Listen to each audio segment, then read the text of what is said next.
그 인간 행동과 이 사회 환경이라는 과목이 이 학자들에 대한 그 이론을 접하면서 어, 삶이 많이 바뀌었지 않나요? 사실은 어떤 생활이 그동안 이제 못 느꼈던 점도 공부를 하면서 느끼면서 좀 많이 바뀌었을 것 같아.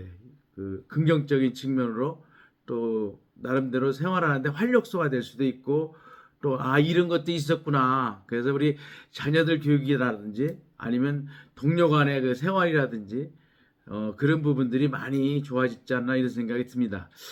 자, 일단 발표를 너무 잘하셨고요. 제가 이제 어, 한번 인본주의 어, 화면 보이시죠?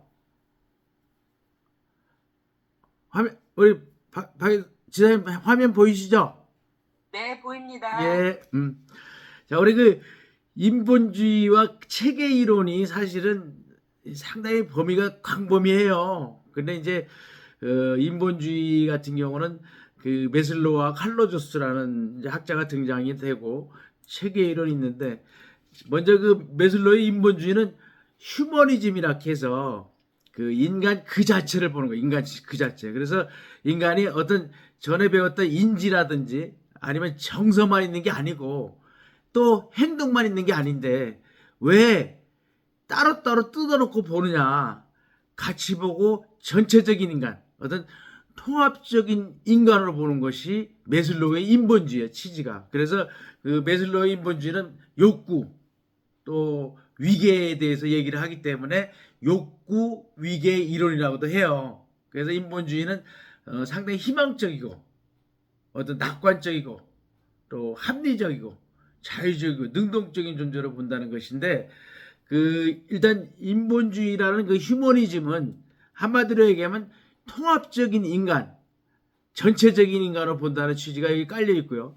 두 번째는 노조스도 마찬가지로 그 인본주의 이론인데 여기에서 이제 한 단계 더 나아가서 현상학 이론이라는 이제 표현을 썼어요. 그러니까 나름대로 하나의 사건이 있을 때 그걸 바라보는 시각이 어떤 개인별로 주관적으로 다 다르다는 얘기죠. 그래서 나름대로 그 현상학의 어떤 장이라는 표현을 썼는데 그렇지만 마찬가지로 저기 메슬로와 마찬가지로 인본주의 이론이다. 그래서 또 로저스는 특히 셀프 어떤 자기를 강조해서 자기 이론, 셀프 시어리라는 그런 자기 이론이라고도 하는데 이런 부분이 있었고요. 또 체계 이론은 뭐 사람을 둘러싼 환경, 생태적 관점을 다루는데 아까도 PIE 있었죠. Person in Environment, 환경 속의 인간.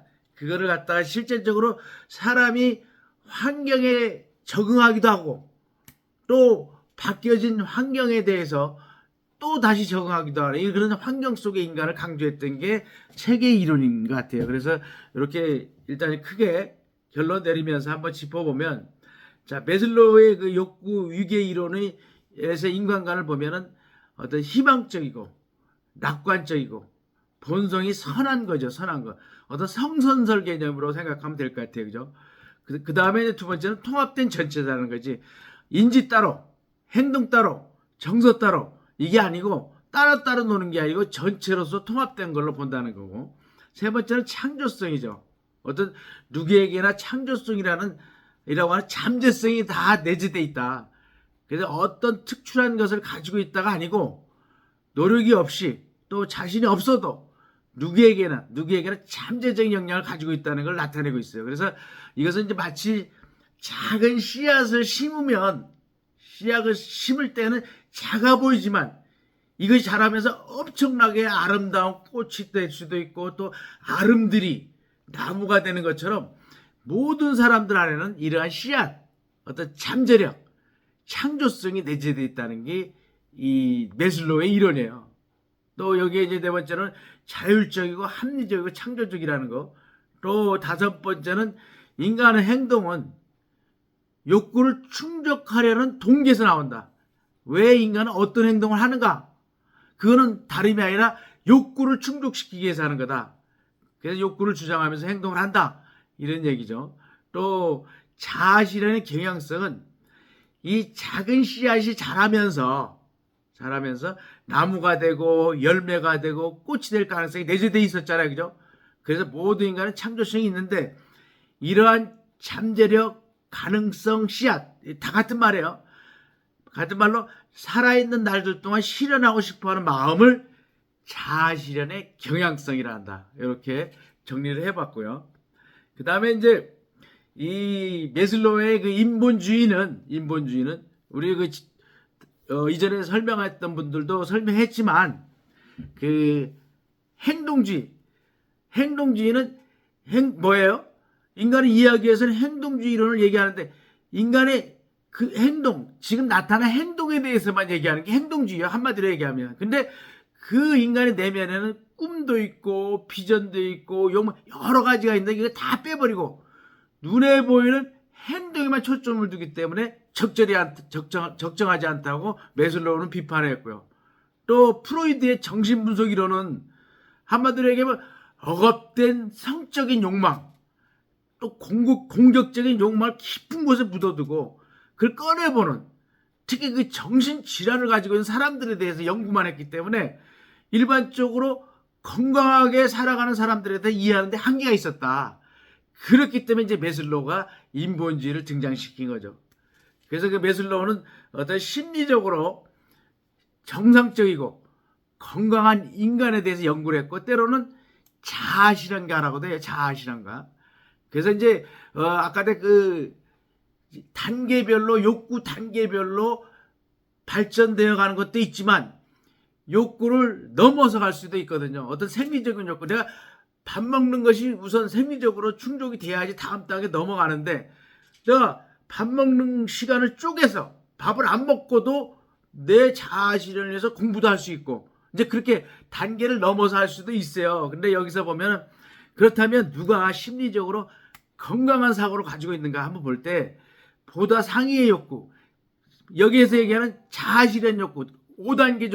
5단계에 있는 자아실현 욕구를 충족하고 살아가는 사람이 실제적으로 건강한 사고를 가지고 있는 사람으로 본 거죠. 1단계에서 4단계까지를 어떤 기본적인 욕구라 하면 5단계는 한마디로 얘기하면 자아실현 욕구거든요. 이거는 이 자아실현 욕구 5단계까지 도달 안 하고 죽는 사람도 있어. 미루다가 나중에 해야지. 실제적으로. 근데 이 나중에 보면 자아실현 욕구는 나름대로 커다란 나름대로 비전을 제시하고 또 행복을 주는 거거든. 자, 한번 보면 가장 최상의 욕구는 자아실현 욕구이고 심리적으로 건강하다는 것은 자아실현하는 것이고 자아실현 욕구는 누구에게나 존재하지만 극소수 사람만 충족하는 거지. 내가 이제 예를 들어서 나는 어릴 때부터 공부를 열심히 해서 내가 교수가 되겠다. 그게 이제 그런 자아실현 욕구인데 그렇게 했을 때 공부를 하다 보니까 졸리고 실제로 배도 고프고 또 친구들하고 놀고도 싶고 막 이런 것이 생각나다 보니까 실제적으로 놀다가 보니까 어떤 생리적인 욕구 충족 4단계까지만 충족하고 5단계의 자아실현 욕구를 충족 못한 상태에서 생을 마감하는 사람들이 많다는 거죠. 많죠, 그죠? 그런 사람들 많죠. 그렇기 때문에 그런 얘기고 그렇다면 어떤 사람들이 자아실현 욕구를 충족하면서 살아가는가 한번 볼게요. 그래서 어떤 사람은 높은 성장의 욕구를 미루다가 낮은 수준의 욕구만 누리다가 살아가는 사람들이 있다는 거죠. 그러니까 아까도 얘기했던 1단계, 4단계까지 어떤 그 기본적인 욕구만. 그렇지만 모든 사람들은 선천적으로 타고난 욕구, 창조성이 있어. 또 내가 이루고자 하는 진짜 아름다운 꽃, 진짜 아름다운 열매가 있다라고 어떤 될 수 있다고 하는 자아실현 욕구를 가지고 있다는 거죠. 그래서 심리적으로 건강하다고 하는 것은 자아실현 욕구를 가지는 것인데 자, 메슬로우 욕구 위계 이론의 기본 가정을 보면 제일 먼저 이제 결핍동기죠. 결핍동기. 이거는 말 그대로 하위적인 기본적 욕구야. 1단계, 4단계. 1단계, 4단계 뭐 있죠? 생리적인 욕구, 안전의 욕구, 소속과 사랑의 욕구, 존경의 욕구. 그래서 이 살기 위한 이거는 예를 들어서 뭐야 생리적 욕구. 아우 배가 아프고 막 화장실 급해. 그럼 다른 거 할 수 있어? 화장실 갔다 와서 대변을 보고 난 다음에 다른 것을 할 수 있다는 거죠. 이거는. 그런 얘기예요. 그러니까 살기 위한 욕구란 말이에요. 이것이 결핍하면 신경증이 발생된다는, 질병이 발생된다. 그래서 삶을 유지하는데 꼭 필요한 동기가 1단계, 4단계까지 하이의 기본적인 욕구다. 이렇게 보시면 되겠고, 그 다음에 성장 욕구, 메타 동기라 하는데, 이거는 5단계. 말 그대로 실현적 경향, 삶을 창조하려는 충족구에도 강화하는 거. 그래서 5단계 자아실현 욕구가 실현이 되지 않으면 뭐가 발생해? 메타병리가 발생하는 거예요. 예를 들어서 꽃을 피우고 싶은데 그것을 이루지 못하는 마음이 있다? 자, 한번 보세요, 여러분들. 뭐 대학 교수라는 표현은 너무 약한가요? 내가 판사가 되고 싶은데 실제적으로 그걸 못 이루었다. 그런 마음이 있다. 이런 메타병리가 이런 병적인 현상을 계속 다루고 사는 거죠. 그러다 이루지 못하면서 사망하는 이런 건데, 그렇지만 이런 자아실현 욕구를 일단 맛을 보면 어떻게 돼? 맛을 보면 진짜 맛을 보면 더 가지고 싶고 막 행복이 막 넘쳐나는 거죠. 제가 그 자서전에서 예를 들어서 학교에서 교단에서 가르치는 게 내 꿈이다. 그리고 나름대로 열심히 공부하고 내 꿈을 위해서 노력한 결과 꿈을 달성했어. 달성하고 나니까 야, 너무 행복하고 너무 만족한 거야. 그래서 어떻게 해? 또 다른 행복 추구를 해서 또 다른 목표를 세웠죠. 뭘 세웠어요? 고디언 연주를 한번 내가 열심히 해서 우리 어르신들 앞에 가서 내 재능 기부도 하고 어떤 즐거움을, 밝은 사회를 건설하는데 이익을 담당하겠다. 이런 꿈을 다시 세웠죠. 또 달성했어. 또 다른, 이것이 지금 그 얘기예요. 그래서 더 가지고 싶고 삶을 창조하려는 욕구, 이것이 된 후에도 더 찾고자 하는 거. 그래서 여기서 절정 경험이라는 용어가 등장해요. 뭐냐면, 너는 누가 저한테 왜 그렇게 열심히 하냐? 왜 이렇게 열심히 사는데? 나이 60 넘어서 뭐 이렇게 부족하다고 막 그렇게 열정적으로 사는데, 이렇게 했을 때 한마디로 얘기하면 재미있잖아. 너무 즐겁잖아. 진짜 이런 사람 당하겠어요? 못 당하는 거지, 사실은. 그것이 절정 경험이라게, 절정 경험. 그 다른 말로 얘기하면 이제 몰입이라고도 하는데, 뭐든 주위에서 볼 때 놀지도 않고 이제 논다는 얘기가 뭐 좀 그런 얘기지만, 어쨌거나 너무 열심히 사는 모습이 참 보기도 좋지만 또 때로는 안타까울 때도 있잖아요, 그죠? 그렇게 얘기할 때 어떻게 표현해? 야, 그거 재미있잖아, 즐겁잖아. 그러니까 즐기면서 하는 사람 못 당한다고 그러죠, 그죠? 이제 그런 것처럼 이런 절정 경험이라는 용어가 등장을 했고요. 그래서 지금 여기에서 메슬로의 욕구 위기 이론에서 중요한 건, 우리가 이제 우리 전에 선생님들 다 발표했지만 단계별로 이것도 중요하지만, 기본적인 단계, 생리적인 단계 1단계, 4단계까지는 모든 사람들이 다 이룰 수 있는 그 단계지만, 5단계인 자아실현 욕구는 실제적으로 실현하지 못하고 생을 마감하는 사람들이 많다. 그렇지만 거기에 도달됐을 때는 너무나 즐거움을 찾고 행복을 추구할 수 있는 그런 삶을 즐길 수 있다는 게 메슬로의 욕구 위계 이론이라고 보면 되겠어요. 그죠? 자, 그 다음에 이제 로저스 이론은 한마디로 현상학 이론이라고도 하고 자기 이론이라고도 하는데, 그 인간의 문제나 역사보다는, 그러니까 인간한테 발생되는 문제성이라든가 어떤 인간이 살아온 역사보다는 지금 여기 here and now, 여기를 강조하는 상담학자예요. here and now. 그래서 클라이언트가 이 로저스 상담가이 나를 만나 어떤 관계를 경험하는가가 중요하다. 지금 여기.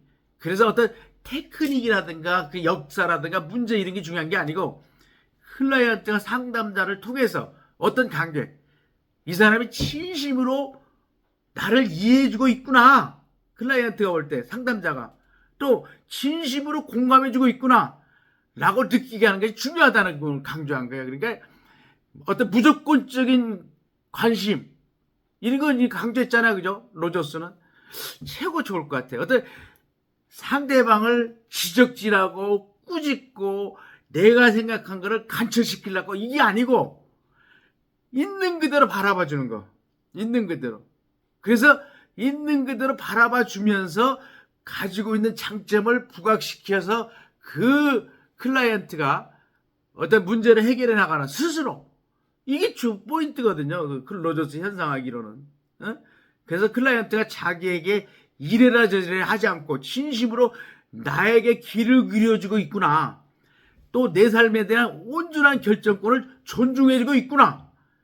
상담자의 관계에서 지금 여기에서 느끼게 할 수 있는가를, 당신이 중요한 건 이제 당신의 삶은 클라이언트의 삶은 전적으로 당신 것입니다. 내가 어떤 상담가로서 역할을 하고 있지만 어떤 티칭, 당신을 가르치기 위해서 있는 게 아니고 당신이 진정으로 당신 것이 무언지를 느끼게 해주기 위해서 나는 상담을 하는 겁니다. 이거거든요. 그래서 당신의 삶은 전적으로 당신 것입니다를 존중해주는 그 어떤 관계를 경험하는 가장 중요하다고 했고, 그래서 클라이언트는 내가 못난이 같은데, 내가 아주 못난 사람 같은데 이런 게 아니고 무언가 나라는 사람이 되게 긍정적으로 또 소중한 사람이라고 회복시켜주는 것이 가장 중요하다는 거죠.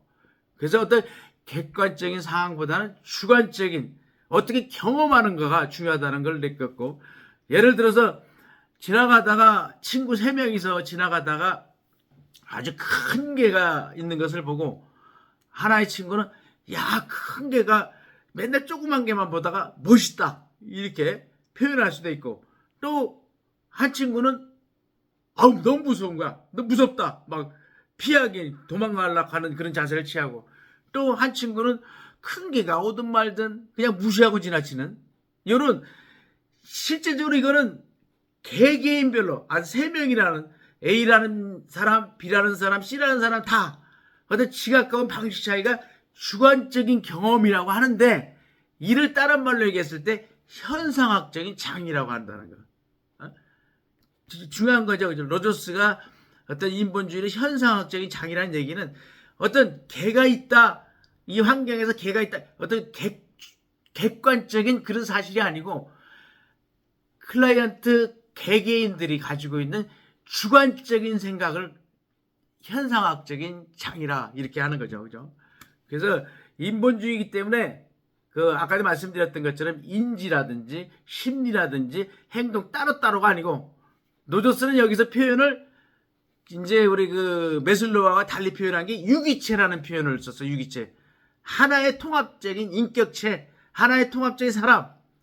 그래서 유기체라는 말로 표현했는데, 그래서 노조스는 큰 개가 다가올 때 주관적으로 어떻게 다른가, 현상학적이 다른가가 중요하다 이렇게 말씀을 했고, 여기서 또 용어가 나오는 것 중에 하나가 유기체적 평가 과정이라는 그런 용어가 있어요. 그래서 누구나 마음속에는 꽃이 되고 또 열매가 되고 싶은 마음, 이것을 이제 자아실현의 경향성이라고 하는데, 우리가 살아가는데 이러한 경험, 자아실현 과정에서 자아실현 경향성, 내 마음속에 있는 것과 얼마나 일치하는가 아닌가 이 평가하는 것이 유기체적 평가 과정이다. 이렇게 한번 말씀을 드려보고요. 그래서 이제 현상학적인 장, 주관적인 경험 체계의 차이는 그 사람이 상황을 이해하려, 그 클라이언트, 그러니까 그 사람의 상황을 이해하려 하지 말고 그 사람이 이 현상에 대해서 어떻게 생각하고 있는가, 어떤 상담자로서 역할을 한다면 또 어떤 생각을 하고 있는가를 보여주는 것, 즉 세상을 바라보는 중것들이 무언지를 알게 해주는 것, 이게 가장 중요하다는 거죠. 그래서 나는 이제 예를 들어서 아름다운 꽃이 되고 싶다. 근데 지금 여기는 어떤가? 히어앤나우는 어떤가? 실현하고 싶은데 하루하루 살아가는데 어려움이 있다. 그래서 그 사람이 원하는 가치 조건에 부합하는가 아닌가. 그래서 실제적으로 클라이언트, 어떤 한 사람이 나를 따뜻한 관심을 가지고 바라봐 줬으면 좋겠는데, 이것이 이제 긍정적인 관심인데, 우리 예를 들어서 이제 아이가 태어나잖아요, 우리. 그러면 아이가 딱 태어났어. 그때 엄마 아버지는 어떻게 얘기야? 어떠한 조건이 주어지더라도, 어떠한 경우가 주어지더라도 나는 모든 걸 다 이해하고 이 아이를 위해서 온전하게 사랑할 거야. 처음에 그랬죠. 그러다 어떻게 해? 조금 크면서, 야, 너는 공부도 안 해? 내가 너 때문에 진짜 못 살아. 어? 이렇게 바뀌잖아, 그죠? 그러면 아이는 어떻게 해, 이때? 아이는? 그러면 부모가 생각하는 대로 해주면 부모가 아이를 바라볼 때 긍정적인 관심을 갖고 볼 거 아니에요. 그러면 부모가 너는 의사가 되기 위해서 열심히 공부만 해. 공부. 막 이렇게 했어. 그랬을 때 그 아이는 그냥 부모의 말에 따라서 어떻게 타의적으로 하는 거예요. 타의적으로. 어? 이렇게 하는 거예요. 그런데 실제적으로 이제 어느 정도 의사가 돼서 성장하고 나니까 내 인생을 한번 돌아본 거야. 그럼 내가 누구를 위해 살았어? 부모가 시키는 대로 사는 거야. 내가 내 스스로 일어나는 게 하나도 없는 거야. 그래서 여기에서 얘기하는 자기와 셀프와 자기와 경험의 불일치가 일어난 거지. 그래서 여기에서 중요한 거는 이제 자기와 경험의 불일치가 일어났는데 내가 커보니까 근데 지금이라도 나답게 살아가는 게 완전한 기능을 하는 게, 그러니까 완전한 기능을 하면서 살아간다는 게 노조스의 이론이에요. 여러분들 지금이라도 이 자녀, 이제 어린 자녀가 있다, 아니면 다 컸더라도 자녀 교육할 때, 야, 한 번쯤 자녀한테 뭐 일부러 사과할 필요는 없지만 미안하다는 마음 감정 가질 필요는 있겠죠, 그죠? 왜냐면 실제적으로 너무 막 일방적으로 내 생각 위주로 지시한 거야.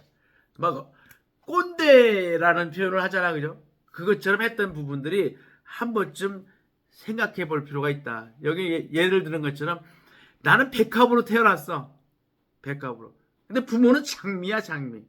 근데 최고의 가치라고 생각하면 나는 백합이 되고자 하는 그런 경향인데 그것이 아니고 장미를 좋아하는 엄마의 장미를 부각시키는 거야. 왜? 내가 엄마한테 안 맞기 위해서. 따지고 보면, 그죠? 안 혼나기 위해서. 또 엄마의 긍정적인 관심을 끌어내기 위해서. 그래서 엄마의 따뜻한 관심을 끌어내기 위해서 충분하게 장미가, 나는 백합이 원해. 그러니까 장미 같은 삶을 살면서 살았어. 근데 내 마음은 어때? 허전한 마음이. 나는 백합이 좋은데 엄마의 장미를 가원하니까 그것대로 살아. 허전하잖아. 이것이 곧 자기, 셀프와 경험의 불일치라는 거예요. 그래서 충분한 자기답게 살아가는 사람이 완전한 기능을 하는 사람이다.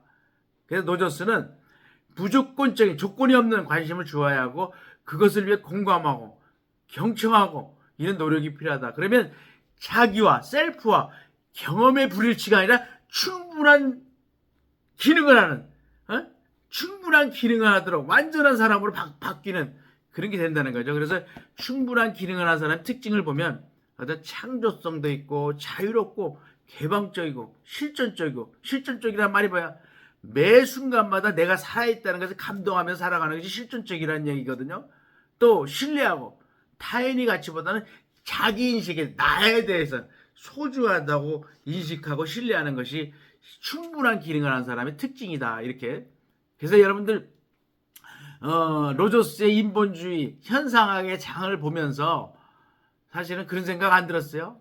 야, 내가 내 주변 사람들한테 너무 지적질하고 고치길 바라고 이렇게 살아왔는데 앞으로는 수용을 하고 포용을 하고 또 개방적이고 충분한 기능한 사람으로 살아가야 되겠다. 이렇게까지만 생각이 됐다면 여러분은 인간의 근거 사회환경 과목을 배우면서 성공한 거야. 자, 그 다음에 이제 마지막으로 생태체계 관점과 사회체계에 대해서 한번 정리를 해볼게요. 우리 생태체계 관점의 얘기는 뭐냐면 우리를 둘러싼 생태학적 관점이 우리에게 어떠한 영향을 주는가. 생태적인 관점이 그래요. 우리를 둘러싼 생태학적 환경에는 자연환경도 있고, 자연환경이 있죠, 그죠? 그 다음에 뭐가 있어요? 사회환경이 있어. 사회환경은 다른 말로 얘기하면 가족이나 집단이나 지역사회나 이런 사람들이 모여서 만든 게 사회환경이야. 그러면 이제 체계 이론을 우리가 공부하다 보면 나중에 가족 체계, 집단 체계, 지역사회 체계, 이게 실제적으로 체계는 우리 선생님께서 말씀하셨지만 이 모빌과 같아서 순환론적 돌고 도는 거야. 사실은 어떤 단선적인 게 아니라 순환적 돌고 도는 거야. 한마디로 얘기하면 내가 아버지로서의 역할을 제대로 못하면 그 엄마하고 매일 싸우지. 내가 이제 저 같은 경우는 술을 좋아하니까 예를 들면 술을 매일같이 먹고 집에 들어가. 그럼 그 아내는 어떻게 하겠어요? 또 마셔, 또 마셔. 매일같이 마셨어. 뭐 잔소리 할 거 아니야. 그러면 거봐, 내가 잔소리하니까 더 마실 거야. 이렇게 할 거잖아. 그러면 그 싸우는 모습을 보면 자녀들은 뭐야? 엄마 아빠 또 싸워? 아유, 나 집 나갈 거야. 너 집 나간 상태에서 안 들어오면 그것이 이제 아버지한테 영향을 줄 거 아니야. 이 녀석이 어디 나가서 뭐 걱정하다가 나가서 또 술 마시고 들어와. 또 막 이런 식으로 돌고 도는 게 체계거든요. 한마디로 얘기하면, 쉽게 얘기하면. 그래서 모빌, 우리 그 선생님 말씀했지만 모빌 탁 건드리면 어때? 다른 것까지 막 움직이잖아. 그게 모빌이잖아. 그지? 그것처럼 그 체계가 가족이나 집단이나 사람들이 모여있다면 다 있다. 그래서 사회환경은 인간사의 상호작용에 더 초점을 맞추고 있는데 사회체고 이론이라고도 하고 또 생태학적 관점, 또 체계 이론, 사회체계 다 같은 말이야. 그래서 생태체계는 생태와 체계를 결합한 것이고 생태는 환경을 중시하는 개념이라면 체계는 뭔가 구성하는 것들이 따로따로 존재하는 것이 아닌 전체 어떤 긴밀하게 연결돼서 서로 영향을 주고받는 거죠. 그래서 인간을 둘러싼 사회환경 속에 보면 생태학 이론에다가 체계를 결합한 관점을 결합한 것이 체계 관점이라고 하는데 여기 나오죠. 그죠? 순환적 인과론, 상호관계. 이게 이제 돌고 돈다는 관계죠. 이게 이 체계예요, 사실은. 여러분들 우리가 살아가면서 이 체계 안에 다 녹아 있는 거예요, 체계 안에.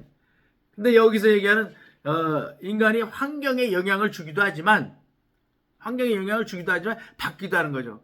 그래서 너는 원인, 너는 결과, 딱 떨어지지 않는 거죠. 이게 너는 원인, 너는 결과. 이거는 단선적 인과론이라고 해. 그 어떤 사회학적 용어로 단선적 인과론이라고 하는데 그게 아니고 순환적 인과론이죠. 너는 원인이고 너는 원인, 너는 결과라고 구분되지 않는 거죠. 누구 때문인가 지목해서 하는 게 아니라는 거죠. 그래서 체계 이론은 어떤 버틀란티라는 학자가 최초로 얘기했는데 영어로 시스템, 또 모빌과 같다. 상호작용을 한다. 서로 주고받는다. 이걸 상호교류라고 하는데 너와 내가 상호작용을 하면서 너도 변하고 나도 변한다. 이거를 이제 전문적인 용어로 상호교류라고 해요. 그 체계는 아까도 얘기처럼 모빌과 같이 연결되어 있기 때문에 부분이 전체로서 체계에 영향을 주기도 하고 한 부분이 변하면 전체, 예를 들어서 리더가 바뀌었어. 대통령이 바뀌었죠. 윤석열 대통령으로 바뀌었죠. 그럼 실제적으로 어떻게 바뀌어? 한 사람이 바뀜으로써 전체가 또 바뀌기도 하고 그러다 보니까 전체가 바뀌어서 실제적으로 한 사람한테 또 영향을 주기도 하고 그 다음에 이제 그래서 이러한 속성을 상호성, 호혜성, 상호호혜성이라고 한다. 홀로는 예를 들어서 학교에 반들이 있어. 1반, 2반, 3반, 4반. 그럼 1반에는 학생이 있어. 자, 이거를 부분성이라고 하는데 이 1반의 학생들이 볼 때에 1반에 속하기도 하지만 만약에 예를 들어서 제가 나온 충북 그 유명한 영동 초등학교에 속하기도 하잖아. 학교에 속하기도 하잖아. 이게 부분이 전체에 영향을 주는 게 혼론이라고 하는 거예요. 혼론. 네? 우리 반은 우리 학교에도 영향을 받는 거죠. 혼론. 또 만약에 1반과 2반 딱 구분하는 경계. 이제 사회복지 실천론 그 공부를 하다 보면 이제 이런 경계, 상위 체계, 하위 체계 막 엔트로피, 네겐트로피 엄청나게 나오거든요. 사실은 이 인간의 행동과 사회환경이 이 사회복지를 공부하는 학생들한테는 아주 기본적인 과목이 될 수밖에 없어요. 이걸 모르면 어렵다는 거지. 이제 그래서 이제 우리 반 1반과 2반을 구분한 경계야. 근데 경계가 느슨하다. 예를 들어서 경계가 정상적인 경계다 그럼 개방체계가 되는 거고, 경계가 폐쇄돼 있다 그럼 폐쇄체계가 되는 거예요. 그러면 실제적으로 어떤 정상적인 경계가 이루어질 때 많이 어떤 조직의 발전을 이루는 그런 시스템으로 가는 거죠. 상위 체계는 이제 가족과 외부 환경 사이에 상위 체계라고 하고, 하위 체계는 그냥 가족 안에서 이루어지는 거고, 그런 부분이고. 자, 아까도 얘기했던 엔트로피하고 네겐트로피 시너지는 잘 설명했어요. 그죠? 예를 들어서 부부싸움을 해. 여러분들은 부부싸움 안 하죠? 저는 가끔 자주 싸워요. 가끔. 그냥 부부싸움을 하면 실제적으로 이 싸움이 누적돼, 가족 안에서. 그럼 이게 엔트로피야.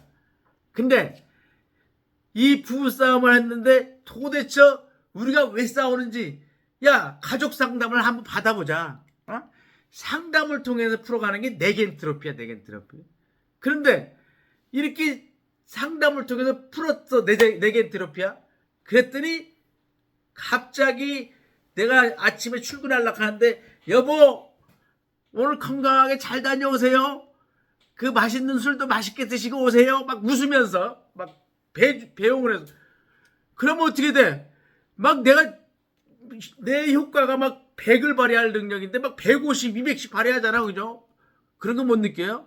출근할 때 막 뒤통수에다 대놓고 저놈의 인간 때문에 내가 맨날 이렇게 고생한다 막 이런 소리 듣는 거 하고, 아, 당신이 진짜 우리 집의 보배야, 우리 집 멋진 가장이야, 이렇게 얘기하는 건 어떻게 틀려?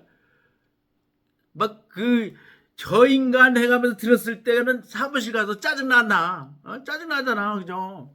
그 나비 효과인데, 그것도 나름대로 시너지 효과가 그거거든요.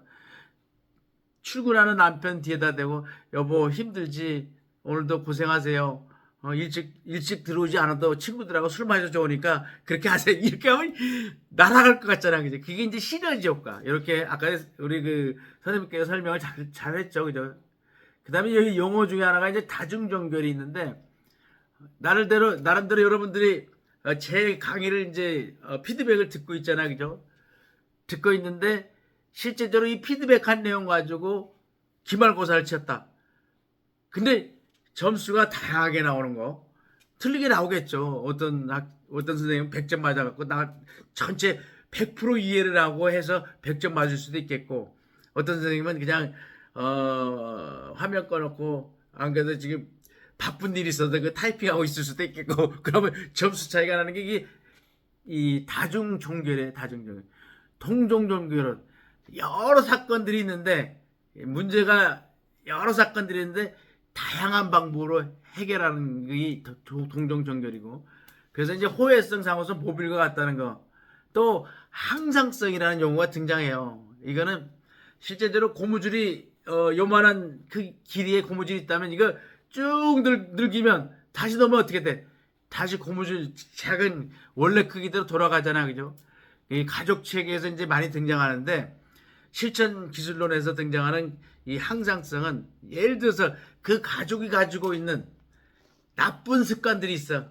뭐가 있냐면, 꼭 식탁에 앉으면은 아버지가 됐건 어머니가 됐건 자식이 됐건 꼭 반주를 한 잔 시켜야 돼. 반주를. 그랬더니 상담가가 딱 나와서 이거 안 됩니다. 자녀 교육에도 안 좋습니다. 그래갖고 한동안 끊는 것 같잖아. 그러다 다시 모니치가 돼. 이게 항상성이라는 그런 용어가 여기 적용되는 건데, 그 됐고요. 그 다음에 이제 아까 투입, 변환, 산출해서, 자 이제 거의 다 해갑니다. 이 투입, 변환, 산출해서 예를 들어서 밀가루 음식을 먹었어. 그게 투입이에요. 그 다음에 밀가루 음식을 먹고 물을 적게 먹었더니 이제 소화 과정이 일어나죠. 그죠? 여러분들이 사과를 먹었어. 근데 위에서 소화가 되는 게 변환인데, 사과를 먹었는데 그 사과가 대변으로 나오지 않잖아. 그죠? 사과를 먹으면 소화가 돼서 변환이야. 그게 정상적인 대변으로 산출되는 이런 시스템인데, 자, 밀가루 음식을 먹었어. 근데 물을 적게 먹어서 물을. 그러다 보니까 변비가 생긴 거야. 자, 이럴 때 상담가가 어떻게 해? 밀가루 음식을 줄이고 물을 많이 먹어봐. 정상적인 대변이 나올 거야. 이렇게 얘기하는 게 피드백이거든, 피드백. 자, 중요한 건 이렇게 얘기하면 피드백인데, 여기에서 이제 정적 피드백, 부적 피드백을 얘기하려고 해. 여기에서 밀가루 음식을 줄여라. 이게 부적이잖아, 그죠? 줄이는 게, 제거하는 게. 밀가루 음식을 줄이고 물을 많이 먹고 정상적인 대변을 봐라. 이게 부적 피드백이고, 부적 환류라는 용어도 써요. 환류와 피드백 같은 말이야. 그 다음에 밀가루 음식을 줄이고 밀가루 음식을 먹되 물을 더 많이 먹어라. 물을 더 많이 먹어라. 이게 증가시키는 게 뭐야? 정적이잖아, 정적. 이건 정적 피드백. 그래서 정적 환류라는 용어도 쓴다. 이렇게 하고, 그 다음에 이제 구체적인 개입하는 방법은 이제 실천 기술론에서 실천 모델이라고 하는데, 누구에 대해서 낙인을 찍지 마라. 스티그마라는데, 스티그마. 어떤 예를 들어서 사회적 소셜 스티그마가 있어. 사회적 스티그마가 있는데, 장애인이 있을 때 OECD 국가에서 장애인이 차지하는 비율이 10%야, 10%. 그게 뭐냐면 전체 우리나라 국민의 5천만 명이다. 그러면 10%라는 500만 명이 장애인을 형성하고 있어요. 근데 우리나라 몇 프로? 5%야. 5천만 명이 250만 명이 장애인이야, 지금. 장애인 등록을 했어. 근데 그거는 이 스티그마 때문에, 이제 예를 들어서 나는 낙인 찍기 싫어. 내가 장애인으로 지금 있어. 장애가 있어. 어떤 그 장애의 종류에는 우리가 장애인 복지법에 보면 15개 장애 유형이 있는데, 어떤 외부 신체 장애가 6개, 내부 기관 장애 6개, 정신 장애 3개, 15개가 있는데, 그 중에서 내부 기관 장애는 저 사람이 장애인지 모르잖아. 예를 들어서 하나만 더 얘기해주면, 장루 요루 장애가 있어. 장루는 대장암에 걸려서 대장을 도려냈어. 그러면 항문으로 대변을 못 보니까 옆구리에다 주머니 차고 다녀. 대변 용기를. 그런데 그 옷 입었기 때문에 장애인지 모르잖아. 또 요류 장애는 방광암에 걸렸어. 근데 방광을 잘라내다 보니까 소변을 제대로 못 봐. 그것도 옆구리에다 소변 주머니 차고 다니는 게 요루 장애거든. 그렇게 장애가 있는데 나는 장애인 등록 안 할 거야. 혜택도 안 받을 거야. 장애라는 스티그마 때문에, 낙인 때문에 내 자녀들 결혼시키는데 문제가 될 것 같아. 하등에 문제는 없는데. 그런 사람들이 있기 때문에 5%밖에 안 되는 경우도 있고, 장애에서. 여기서 이제 낙인 때문에 얘기하는 건데, 그 실제적으로 장애 유형이 우리나라 15개로 한정돼 있다 보니까 스웨덴이라든가 미국이라든가 이런 데는 알코올 중독, 그 다음에 언어, 이민 가면 언어를 잘못하잖아, 그죠? 어떤 사회성 장애까지도 치다 보니까 10%가 되고, 근데 우리 박예준 지사님 그 치매 같은 경우는 사실 장애인 등록해줘야 돼. 왜? 그러냐면 이 완치가 안 되잖아, 이거는. 치매는. 그럼 장애 등록해줘서 실제적으로 혜택을 보게 해줘야 될 것 같아요, 제가 볼 때는. 근데 외국에는 그 치매까지도 장애로 인정을 해서 해주다 보니까 10%라는 장애 출연율인데 우리나라 5%밖에 안 돼. 근데 그걸 설명하기 위해서 그런 게 아니고 어떤 스티그마 때문에, 낙인 때문에, 그런 거를 때문에 이제 장애 등록을 안 하는 경우도 있다. 이거 뭐 말씀을 드렸고, 그 다음에 이제 클라이언트가 이제 여기에서 중요한 건 어세스먼트 사정 단계. 그러니까 클라이언트가 접수를 하러 왔어. 방문 왔어. 그랬을 때 이 클라이언트가 가지고 있는 정보라든가 이게 정확히 파악이 돼야지 클라이언트에 대해서 실천 기술 도입할 수 있는 계획을 수립하잖아, 그지? 계획 수립 전 단계를 이 어세스먼트 사정 단계라고 하는데, 이때 중요한 게 뭐냐면 이 펄슨 인바이러먼트, 환경 속의 인간 관점을 파악을 해야 되고, 중요한 거 이때 또 이 클라이언트가 가지고 있는 강점이 뭔지, 강점 관점을 파악을 해야 된다는 거지. 그때 중요한 게 이제 어떤 이 나름대로의 그 체계 관점, 여기 등장하는 게 이때고요. 그래서 이제 생태적인 관점을 정립한 학자가 이제 브랜폰 불어내는데, 이 학자가 등장한 게 뭐냐면 주관 이 미시체계, 중간체계, 외체계, 거시체계, 연대체계 5가지 수준으로 구분해서 이게 아동학자거든, 사실은. 브랜폰 불어내가 아동에 대해서 영양준이 뭔지를 했다. 그래서 다른 거는 뭐 미시책의 중간책에는 어느 정도 알 거예요. 근데 외책이라는 게 이제 한 번쯤 우리가 생각해 봐야 되는데 뭐냐면 우리 그 가정에 자녀와 아내가 있고 가장이 있어. 근데 가장이 예를 들어 건강보험공단에 다닌다. 그런 건강보험공단에 다닌다. 그 가정과 건강보험관계가 그게 외책에 관계, 외책에. 근데 왜 그런데 뜬금없이 건강보험공단 직장이 왜 나와? 이렇게 할 수도 있잖아, 그죠? 근데 책이라는 뭐라 했어? 이 원인과 결과가 계속 연결된다 했지. 근데 왜 책이가 왜 나와? 이렇게 나오는데 그게 뭐냐면 직장 다니는 건강보험공단 다니는 A라는 직원이 승진시험에 떨어졌어. 그럼 그 떨어진 역할이 어디까지 가지고 와? 10으로 가지고 올 거 아니야. 저 옛날에 승진시험 한번 떨어져갖고 집에 와서 술 반땅치 갖고 하고 울고 난리 날 때 막 뭐 나는 모르는데 그러면 가족들이 볼 때는 무슨 생각이 들어? 이 건강보험 외책 그 외책에 원인과 결과가 이제 주어지는 거야 이게. 그 영향 받죠, 그죠? 이게 책이야, 책에. 그래서 이제 그런 부분이 있었고, 그래서 이제 결국은 사람은 변화가 필요해서 하는데 결국은 그 사람만 고쳐야 되는 게 아니고 그 사람의 환경이 변화하면 환경에 적응하려고 하고 하는 거 맞죠, 그죠? 시험에 합격 전에는 진짜 맨날 얼굴은 진짜 막 저속한 표현 좀 하나 쓸까요? 얼굴은 똥 씹은 얼굴을 하고 다녀 매번 이제 시험 합격철에 공부할 때는 그래서 딱 공무원 시험에 합격하고 딱 만나봐 그 표정은 어때? 막 날아갈 듯한 막 세상을 다 가진 듯한 그런 모습을 볼 수 있다는 게 이제 그거죠. 그래서 결론적으로는 인간 행동에 미치는 주요 사회 체계에는 가족, 집단, 조직, 지역사회 등이 있는데 가족도 체계고 집단도 체계야. 왜냐하면 둘 이상이 살아보면서 모든 서로 관계를 형성하고 상호작용하면서 유지하기 때문에 체계로서의 가족은 또 체계로서의 집단은 체계로서의 조직은 어떤 특성을 가지냐예요 사실은. 그래서 상호유전적이고 이런 체계는 혼론적이고 비총합성 아까 선생님 설명했지만 비총합성이 뭐야? 1 더하기 1은 2잖아. 근데 1 더하기 1은 4가 될 수도 있고 100이 될 수도 있고 1000이 될 수도 있고 이게 비총합성이거든. 그러니까 나와 A라는 사람과 B라는 사람이 만나서 부부관계를 형성했어. 가족을 형성했어. 그럼 그 효과는 딱 둘이 1 더하기 1, 2가 아니고 100이 될 수 있고 많이 될 수 있고 그 효과를 나타내는 게 비총합성이거든요. 그래서 어쨌거나 가족, 집단, 조직, 지역사회도 부분의 변화는 전체에 영향을 주고 또 가족 성원 개개인들은 가족의 다른 구성원에 영향을 미친다는 게 그 체계다.